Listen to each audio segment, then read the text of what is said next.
Hi guys, welcome back to the channel. So we have another male offender who's been allowed to serve his time in a women's prison. This male offender ended up essaying multiple women in the prison and impregnated one. So this male inmate is now on trial for RAPE, and we have a female judge who is insisting that the court refers to this person with she/her pronouns. The DA has concerns about this person taking advantage of a reckless policy. A controversial court ruling tonight. A convicted criminal who served time at the women's prison in Chowchilla is charged with raping fellow inmates. A Madera County judge says Tremaine Carroll must be referred to with she/her pronouns. But the district attorney is pushing back because the 52-year-old Carrol is a biological male, and the decision could impact the pursuit of justice. Court records show Carrol was convicted in Los Angeles County in 1993 for aggravated kidnapping for the purpose of ransom or to commit another crime. Carrol is now serving time in a men's prison as this rape case moves forward. But the judge is insisting that the court refers to this person with she/her pronouns, despite this person being male, despite this person being moved back to the male prison, because they learned the hard way that you can't move men into women's prisons without there being serious repercussions, without endangering the female inmates. Insisting that the female inmates refer to this person with she/her pronouns while they're given evidence is re-victimizing them and re-traumatizing them. And this is all due to California's Transgender Respect, Agency and Dignity Act, Senate Bill 132, that was introduced in 2021. Prior to that, this male inmate was serving time in a men's facility. Carrol was allowed to serve time in a women's prison despite being a biological male because of Senate Bill 132, the Transgender Respect, Agency and Dignity Act, which took effect in 2021. It allows inmates to be housed with the gender they identify as. The CDCR website points out state law prohibits discrimination based on gender identity. So men are able to serve their time in women's prisons just by declaring that they are women. That's all that is required. They're allowed to go over into the women's prison to serve their time, no matter how dangerous it is, no matter how impractical it is, no matter how much it endangers the female inmates and infringes upon their rights. So a California judge has ordered a court to respect the pronouns chosen by a rape-accused prisoner, despite the DA's concerns the inmate is exploiting legal protections meant for transgender convicts. Madera County Judge Katherine Rigby ruled last week that prosecutors must refer to transgender prisoner Tremaine Carroll, 52, by female pronouns. Carrol is accused of raping 2 women and impregnating a third while incarcerated at the Central California Women's Facility in Chowchilla, serving a 25-year sentence for robbing a jewelry store. Carrol was housed at the female-only jail after being transferred from a male prison, despite previously admitting kidnapping charges and facing allegations of other essays. There was evidence that this person was a danger to women, but gender ideology seems to trump everything, including the safety of the female inmates. Believing this person's word of claiming to be a woman is more important than the safety of actual women. So the county district attorney, Sally Marino, has her concerns. She's not even referring to this person as transgender. They do not believe that this person is genuinely trans, has gender dysphoria, and will benefit from being in a women's facility. And she points out the impact that this is going to have on the victims. Action News reporter Brianna Willis spoke with the district attorney about the potential impact of the pronoun ruling. A Madera County judge ruled this week 52-year-old state prisoner Tremaine Carroll must be referred to with she/her pronouns because Carrol identifies as a woman.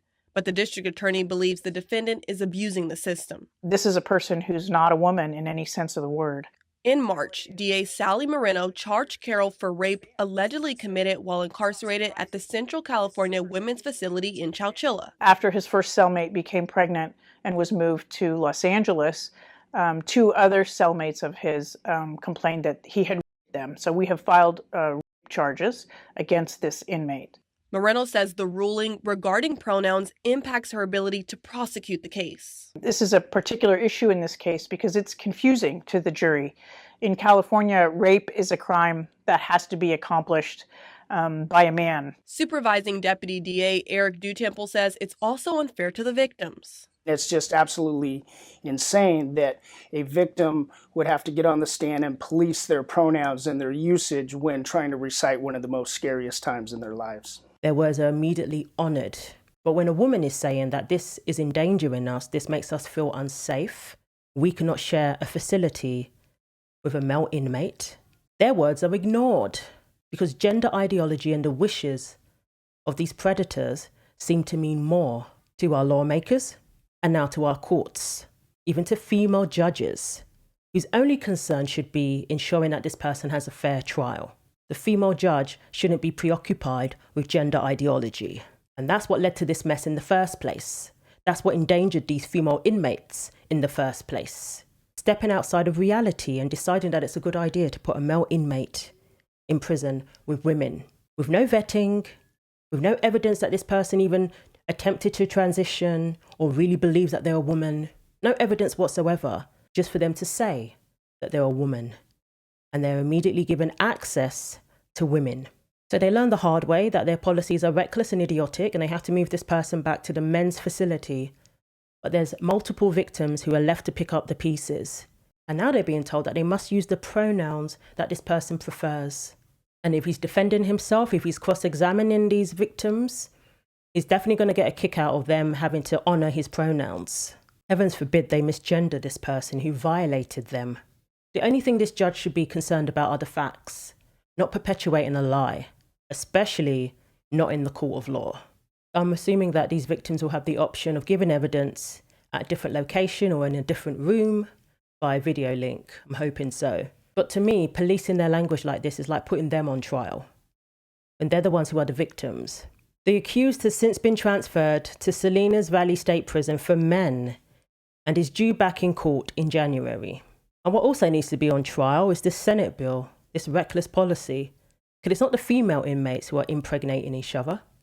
This person is clearly male and had no business being in a women's facility in the first place. And this person is clearly a danger to women. And he doesn't deserve such preferential treatment. She, her pronouns are not essential for this person to have a fair trial. All the court has to do is use this person's correct name. That should be the only requirement. And everybody should be able to speak freely and to speak truth, especially in court. And as it stands, there is no way of safeguarding against abusing these policies. It allows predators to lie, to say they identify as a woman, and then to be given access to women. There have been lawsuits because of these reckless policies, and I really hope we see more. The female inmates need to fight back. They need to seek legal recourse for having their safety jeopardized, for being endangered. Yes, they are in prison, but they still have a right to safety. They still have a right for basic human rights. And that's not to be left vulnerable and open to being attacked by male inmates who have lied, who have played the system in order to get into the women's prison in the first place. They still have the right to be surrounded by other females and to not have men coming into their living spaces. They have to share a unit with a male inmate, some of whom are offenders. Not only does it endanger the female inmates, it endangers the staff too.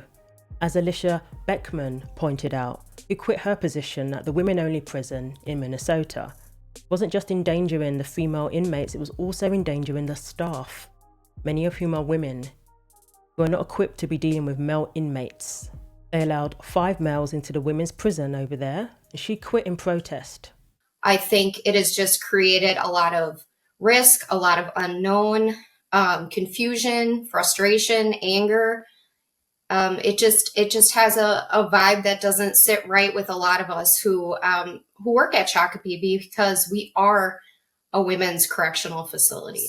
The policy says that safety is an important factor, kind of reiterates that again and again before allowing a transfer to the prison. But let's just talk about a few of these inmates in Shakopee. There's Bradley Servio. He's a convicted murderer. Sean Windingland and Elijah Berryman, who sexually abused children. They're all around women now.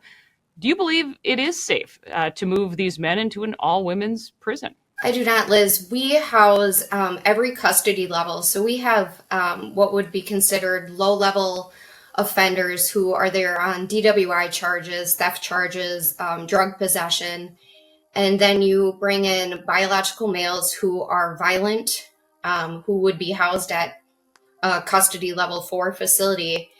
And I just believe we're re-victimizing some of these women, re-traumatizing them. You know, they are incarcerated. However, they all have a past, and a lot of their past includes physical, sexual, and emotional abuse. And so I think allowing men to live amongst these women is traumatizing. And it's also unsafe for staff. I don't believe we've been properly trained. None of that seems to matter because gender ideology takes precedence even in our courts, where justice should be the priority. So let me know what you think. Thanks for watching. Like, comment and subscribe. Take care of yourselves, and God willing, I will see you in the next video.